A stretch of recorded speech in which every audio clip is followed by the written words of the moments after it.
बर्फीले घोड़ों का परिवार। सर्दी अपने चरम पर थी। आसमान से रुई के समान हल्की हल्की बर्फ गिर रही थी।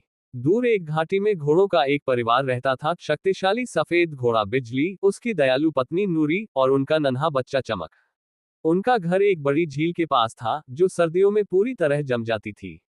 चमक पहली बार बर्फ देख रहा था। वह उत्सुकता से जमी हुई झील पर अपने छोटे छोटे कदम रखने की कोशिश कर रहा था, लेकिन बर्फ की सतह फिसलन भरी थी। जैसे ही उसने आगे बढ़ने की कोशिश की, वह धड़ाम से गिर पड़ा। बिजली ने तुरंत आगे बढ़कर उसे उठाया और मुस्कुराते हुए कहा, बेटा, बर्फ पर दौड़ने के लिए संतुलन जरूरी है। अपने पैरों को मजबूत रखो और सांसों पर नियंत्रण रखो। चमक ने सिर हिलाया और फिर से कोशिश करने लगा। इस बार नूरी ने भी उसका हौसला बढ़ाया। धीरे धीरे उसने संतुलन बनाना सीख लिया और जल्द ही वह बर्फ पर दौड़ने लगा। एक दिन अचानक तेज बर्फीला तूफान आया। चारों ओर बर्फ ही बर्फ थी और रास्ते धुंधले हो गए। चमक खेलते खेलते बहुत आगे निकल गया और रास्ता भटक गया। जब उसने पीछे मुड़कर देखा तो माँ बाप कहीं नहीं दिखे।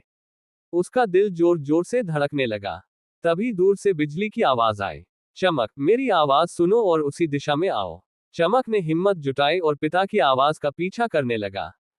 कुछ ही देर में वह अपने माता पिता के पास पहुंच गया और नूरी ने उसे प्यार से गले लगा लिया।